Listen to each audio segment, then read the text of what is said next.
Hello, everyone. I'm so excited to be here. Thank you, Dr. Amba, for having me today on this wonderful summit. Great idea, because the idea of manifestation and abundance is never old. And I feel that regardless of how many things that we've done, read, experienced, we can never get enough tips, insights, and perspectives on getting back into that field of abundance. So a little bit about me. I'm the founder of Magic Sauce Media. That was my consulting firm for many years, where I worked with Fortune 500 companies and startups in the technology, lifestyle, and wellness space.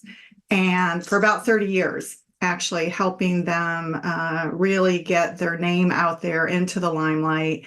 And then more recently founded Blue Soul Media, which is a combination of my work through branding for 1,000 years and PR with the stuff that I'm doing right now in consciousness and spirituality. So I used to help entrepreneurs for many years get their name out there, whether it was helping them with a TED Talk or literally getting onto CNN or Good Morning America. And as you can imagine, it was intense, right? It was like there was a lot of just being in the limelight. And so things were actually in flow for me in many, many ways, because I was around a lot of influential people. But it really wasn't until I went into that internal inward journey that I realized the true power of manifestation and abundance in a different way. And, I'd like to talk about that a little bit, because, my journey into really that discovery of true abundance came from exploring both outward and inward. And by outward, I mean that I've traveled around the world to 95 countries and I've lived in 11. And so I've worked with and explored many different traditions, you could say. And then went through, like all of you watching, have gone through a dark night of the soul. And it's usually at that end of the dark end of the soul that we go on the inward journey, and that's when we really discover who we truly are. And so that's what I'd like to talk about today, is that soul self, right? The soul self, because from that soul self, right, which is not the small self or the wounded self or the ego self, the soul self knows how to manifest in every single moment, because it just is. Right? That soul self that we are, it emanates what is.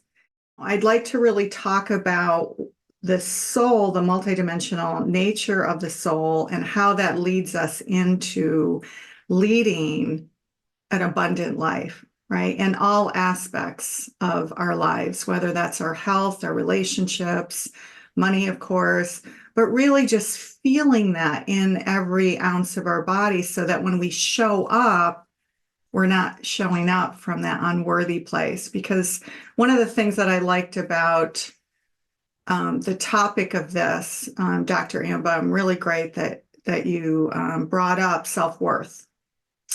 Because, self-worth affects nearly every woman I've ever met across every single continent that I've lived on and traveled to. And it doesn't matter how successful that we are, right? There's a wounded self that we have, which is, I call it the false self or the small self, because it's not true. It's based on a series of belief systems that we have. So if you're older than 40 and you're watching, you're probably going to know the work of Esther Hicks, right? And she always spoke about the vortex, and they were known, right? Esther and Jerry Hicks were known for many, many years of being the couple that, you'd go to their workshop, you'd watch their videos, and it was all about getting into that vortex. So, and I love that word, because it really translates well to what I would say the modern terminology is for that, which is really our energy field. Right? It's the quantum field, it's the bio field, it's our energy self, it's our multidimensional self. That's really what that vortex is. And because we are energy, right? We are all energy. And so when we realize that we're all energy, having a human experience, then everything shifts in our field, everything. So you might be wondering, what does energy have to do with manifestation? Well, absolutely everything, right? Everything, because we are mirrors to the outside world. And so if we are energetically emitting self-worth, I'm not good enough, I don't know, I'm uncertain, then that's exactly what we're going to get back. Or maybe I'm worthy enough, or maybe I'll get that new job, or maybe I'll find that great partner, or I want to find that great partner. These are all words of deprivation and words of really that low self. So we need to shift out of that field into a field of abundance in order to create. So, this comes from, when we think about it, it's really accumulated trauma, or as we like to say, and some of the spiritual circles, they'll call it collective consciousness, right? And so we've been plugged into this collective consciousness grid of trauma, of self-deprecation, of needing to follow other people's rules of how things need to be.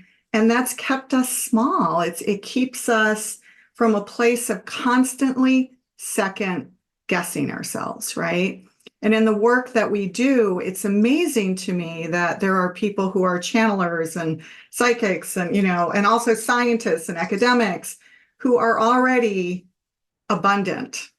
They're out there, they've written books, and yet they want a second answer. They want to know that what they're feeling is true, right? And the real key is what's true for you may not be true for someone else. And that's where we really have to trust our intuition or our innate wisdom. At IANS, the Institute of Noetic Sciences, they call it your noetic blueprint. Whatever you want to call it, it's our soul self, right? That's trusting the internal wisdom that we already have. And until we get to that place, manifestation isn't going to happen. It might happen little blips here and there, and you get like these little blips, but it's not sustainable.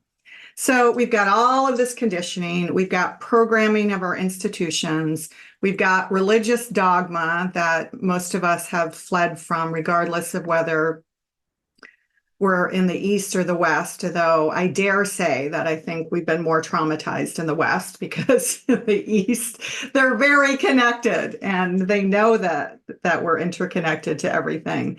And we've got social media and we've got movies and we've got all this programming that's constantly locking us into this grid of mass consciousness.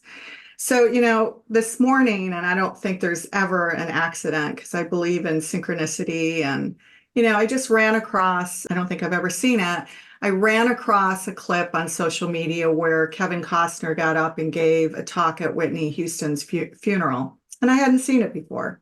But I kind of listened to it this morning as I was making tea. And he talked about how when she got that role with him in the film, how she didn't think she was good enough. She was second guessing it. She wasn't pretty enough. It was everything about from how she looked to not having her acting abilities to, the list just went on and on and on. And he said that when he went to her trailer after she did makeup and finally she was committed to the role, that there was still this self-doubt. And I think about that because we've all seen the film. If you haven't seen the film, you have to see the film. I mean, it's quite old now, but of course she shines and she's beauty and she's radiant. She's amazing. And she's not only more than, good enough. She's great. She's fabulous, right? But we don't always see that. So someone even who's shown to the world like Whitney Houston had self-doubt and self-esteem issues. So when you think about that, and that's the mirror, that's the media that's emanating to us in the world, it naturally makes sense that we're not going to feel good enough or worthy enough, right? We all face this, men and women, we all face this. So I don't want to just say that as women we deal with this, but certainly I do want to point to that because it's been drilled into us under the arc of patriarchy, which has been around for 3,000 years. From that place, unfortunately, we have inherited, if you like. It lives in our DNA, right? It lives in our energy field that's passed on from generation to generation. So we have this trauma in our energy field, and this is not where pure flow and manifestation is going to take place. It can't. It can't. So it's only when we step into our soul self, or I like to say our God self, our GODDE, God self, our energy self, not our false self, not our wounded self, our ego self, or our small self. So how do we get there, right? How do we live in that field every day? We've all had snippets of it here and there, right? Where we felt that pure joy. Athletes call it living in the zone. Well, it's that pure blissful moment where everything's in flow, right? I think I heard a speaker earlier on who was talking about, or maybe Dr. Amba, it was you, where you forget time. I used to, I'm going to show my age when I say this, but I used to be in the dark room when I lived in London. This was well before digital photography. And I'd be in that dark room until 3 or 4 in the morning, and I just lost time. I had absolutely no, that's in flow, right? I see Terry's here, who's a friend. It's good to see you, Sunshine. She's an amazing artist, right? So we know, right?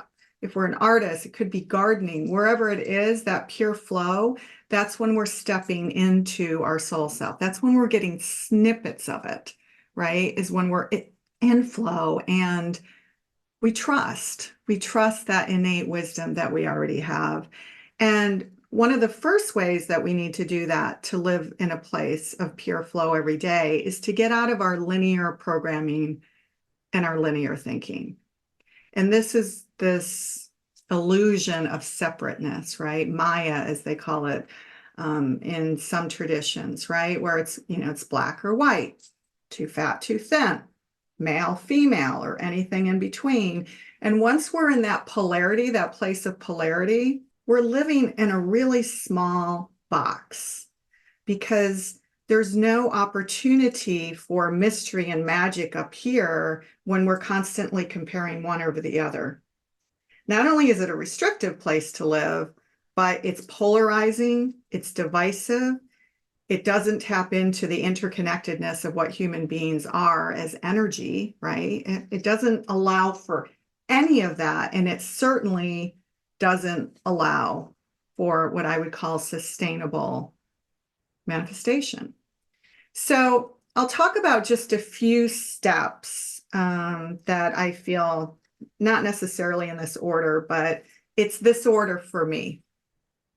And the first one is realization. We have to realize that we are tapping into a set of belief systems that are false, that are not real, that are illusional, that are somebody else's belief systems that we've adopted, and they simply aren't ours to carry, right? And it might sound cruel because, we'll do anything to feel love. And if we have a family member who's trying to hold us back because we're glowing too brightly or, emanating too loudly, right? They're going to feel separate from us. And so they're going to do anything they can to get us back into their vibrational state of being, right? And we can love them, serve them, dance with them, but we don't have to go to their energy field, because that's not how we're going to create.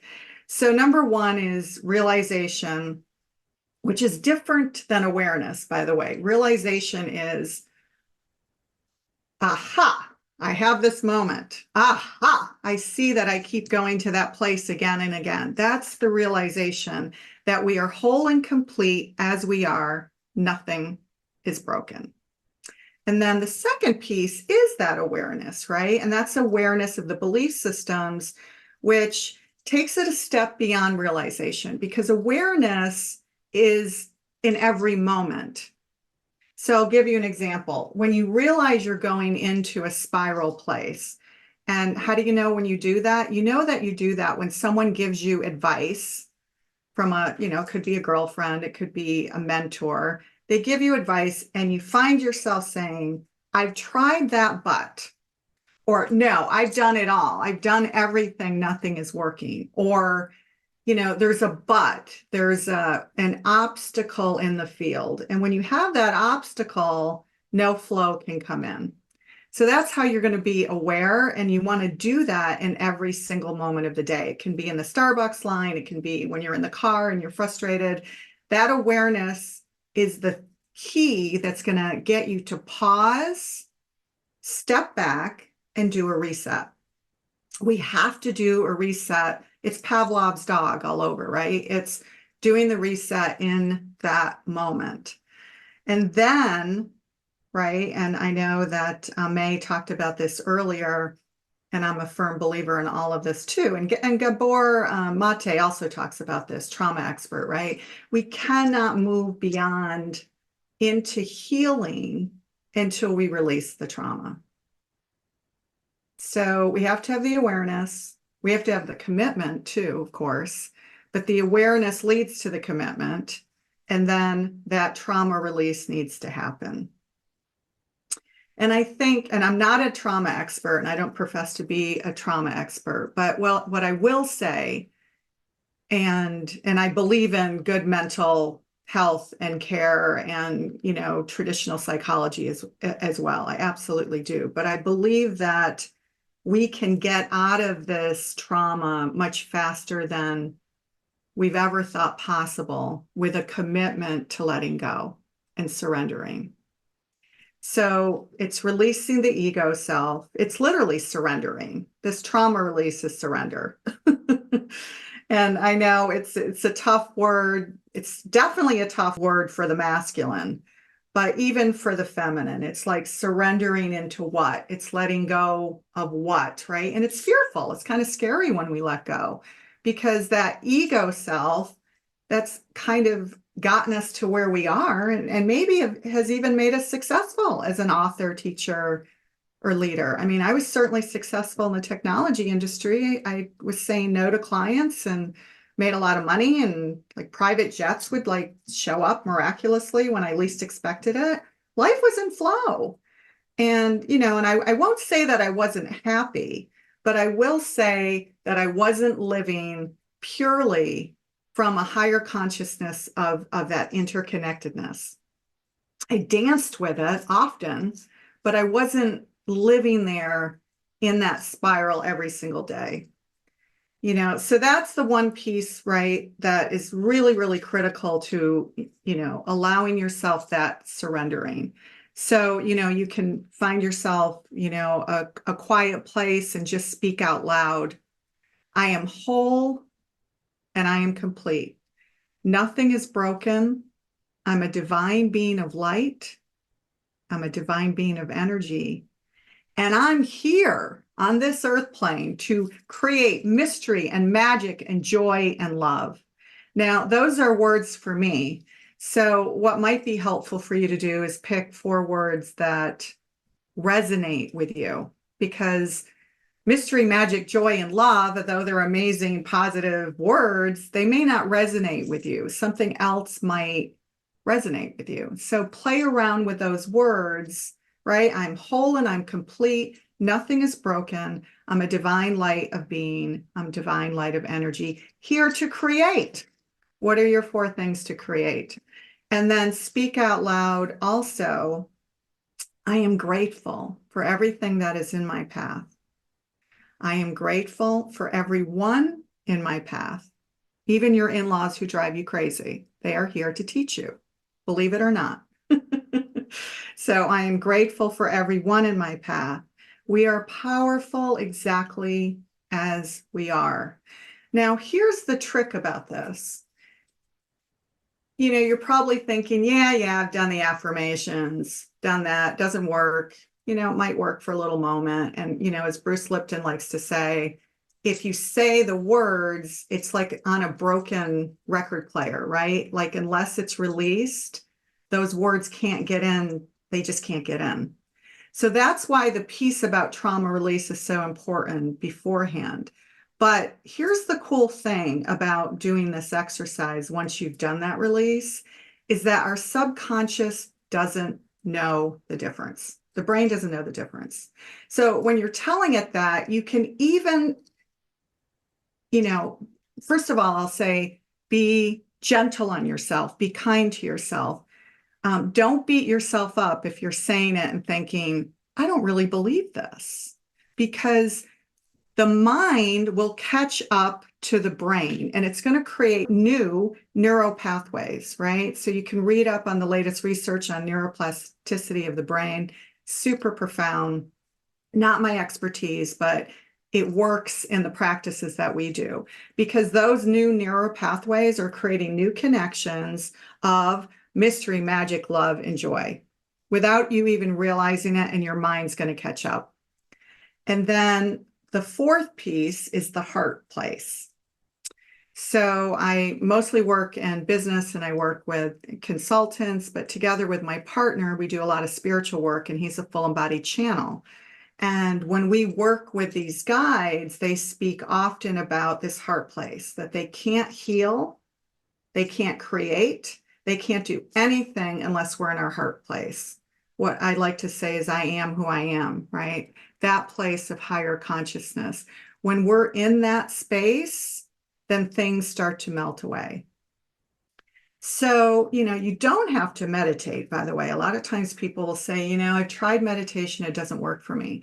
If you can meditate and sit in a quiet place for even 10, 15 minutes a day, we would highly recommend that, because in our work, we find that that really brings us into a theta brain place, and things really shift when we do that. But for some people, that sitting piece doesn't work. And so if not, don't make yourself wrong again, okay? Because this is the whole thing about, you need to love yourself, right? Love yourself, self-love, it starts there. So if you don't like to meditate, don't be like, can't do that either. Get out into nature, right? This is a really incredible way to get connected to the I am consciousness, the universal consciousness, that vortex field where manifestation takes place. She's a living, breathing essence. Gaia can guide you, right? And if this feels weird to you men, just trust that when you start working with Gaia, so much magic is going to happen in your life. It's just going to blow you wide open. Ask for her guidance just like you would a guide or a coach, right? Because the lesson she imparts is that the interconnectedness of all living things. So then I'm just going to move into 3 last points and then I'll close. Intention is the next phase. And that's once you're in that field of energy.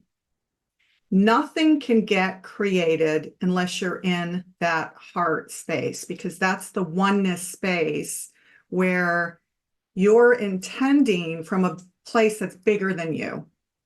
It's got to be beyond you, right? And so whatever that intention is, of course it's going to serve you if it's serving the all, right? So you'll be in a deprivation, mindset if it's just about you. Manifestation can't happen when you're not feeding the collective. You feed the collective and you feed you, right? This is the problem with politics today, right? We need to feed the collective, and it trickles down to all of us, because that interconnectedness, it's kind of that feeling of when you're looking at your sister or your brother and you see yourself in them, then right? Not only is healing taking place back and forth, but that interconnectedness.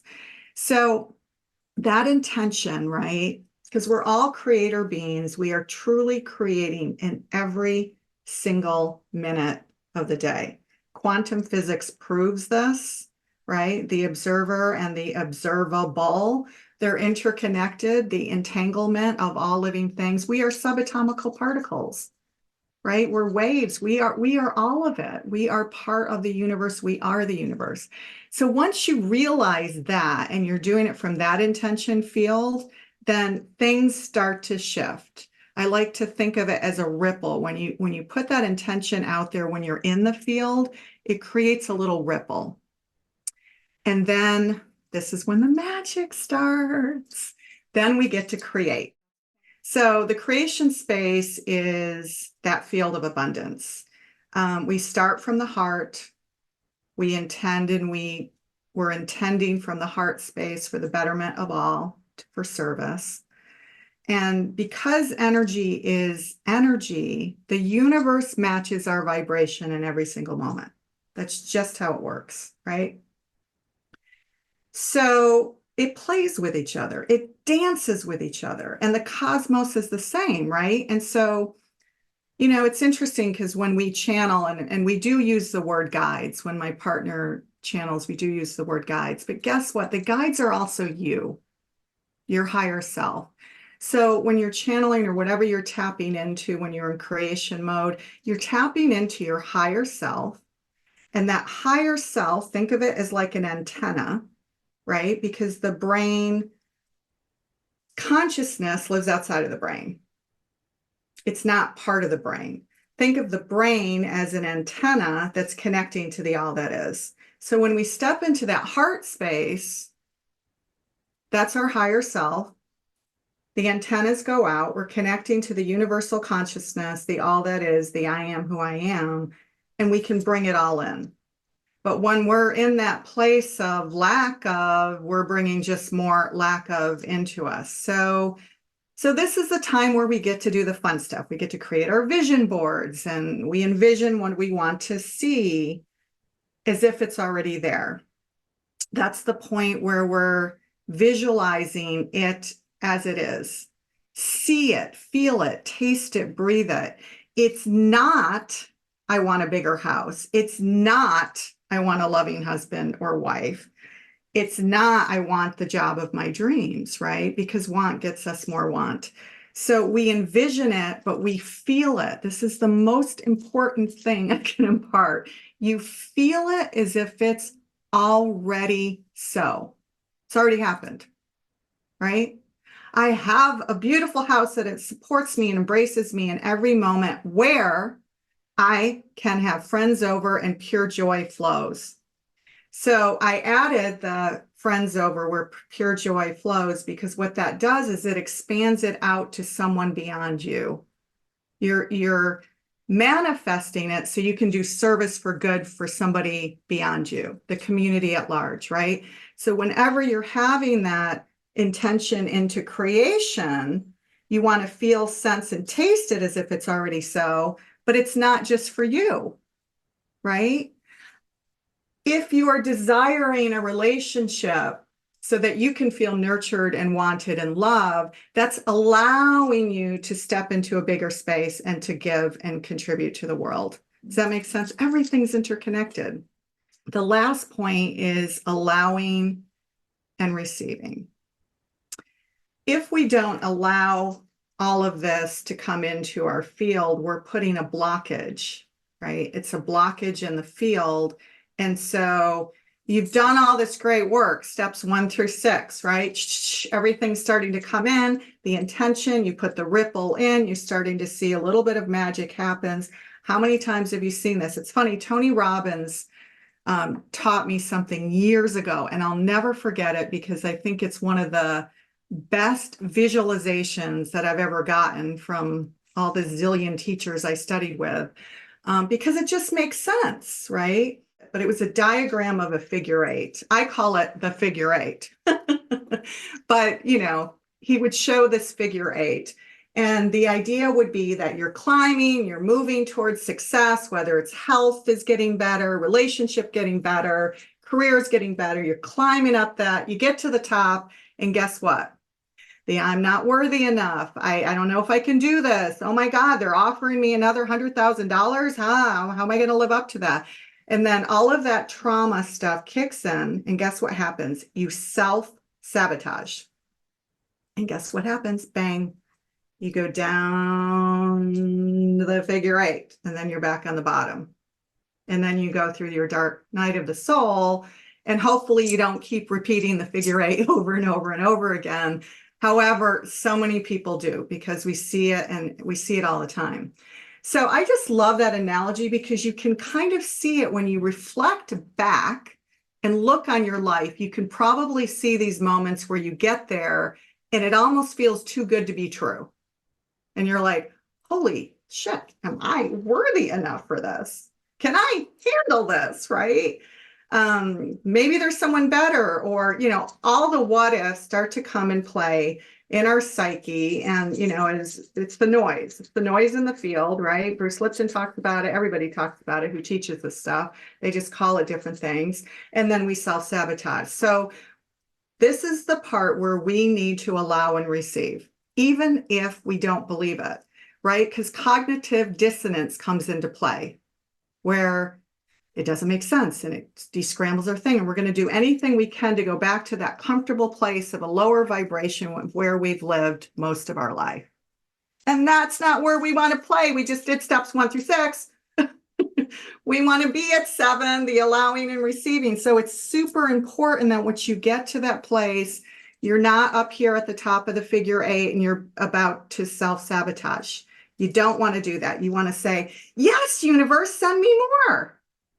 And I love when I came in earlier, Dr. 𝐼𝐴MBA was talking about, I see that there's going to be 5,000 people in, the field. But then she also said, well, that's even a limit. 5,000 is a great number. We'd all be happy with that. But even that's a limit. So when you say 5,000, you're putting a ceiling on it.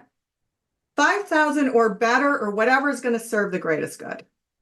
So that's when you're taking the ceiling off.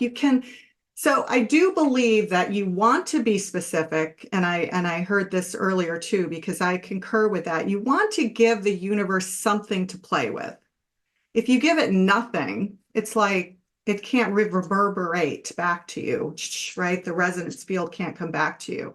So you got to give it something, but you cannot be glued to the outcome. This is the most pivotal piece, because if you're like, it's got to be done this way, or I visualize a partner in this way, or even your health in a specific way, right? That you're not going to be healthy, whole, and complete again unless all the pain is gone. I mean, I have pain 24/7 in the lower back, right? But I'm whole and complete and I deal with it and I manage it. But if I said the only way that I can see myself as healthy, if that's a condition, then guess what? The condition gets in the way of living your truest and best self, right? The real vision would be, I'm not triggered by it. It doesn't bother me. I can still move throughout my day. I'm still happy, joyful, and living grace. That's the outcome. It's not the ego self. It's not what the ego self wants. Maybe some pain is there to remind you that we're human. Maybe some pain, emotional or physical, is there so that you can be compassionate and empathetic to others and realize that they too, right? You have more empathy when there's pain. Aya Afo, I don't know if you know her, she's an amazing African-American trauma practitioner, and she spoke at Wisdom 2.0 recently. And she talked about, if I hadn't gone through the muck, I wouldn't have been able to embrace the other person as if I had gone through the muck, like if I had not had some sorrow in my life. So just remember that when you're going through this process of releasing, heart place, realizing, so realization, awareness, the releasing, the surrendering, getting into the heart space, which is that field, doing your intention, and then finally creation, you're going through all of these phases, right? Then you allow and you receive with gratitude.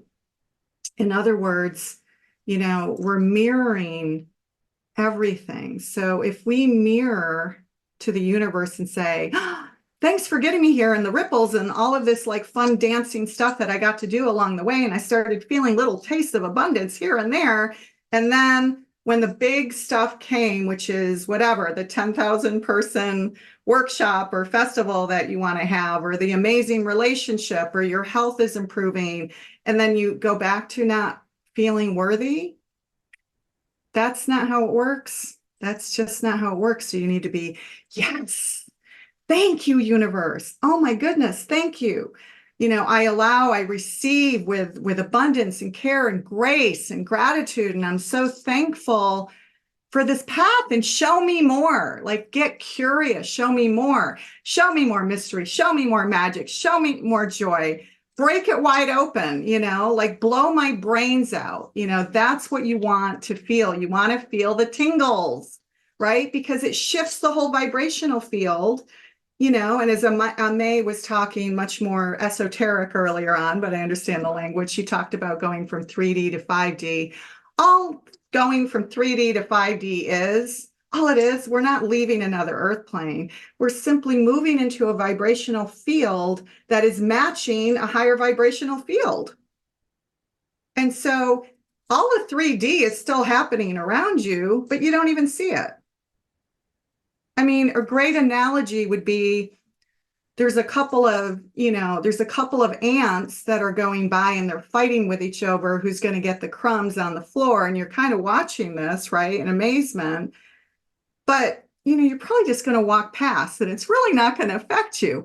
That's what it's like once you move out of 3D. It's literally like that. It's like nothing triggers you anymore. You just flow in and out. And there's like this constant feeling of, I am who I am, right? That inner knowing that you are who you are.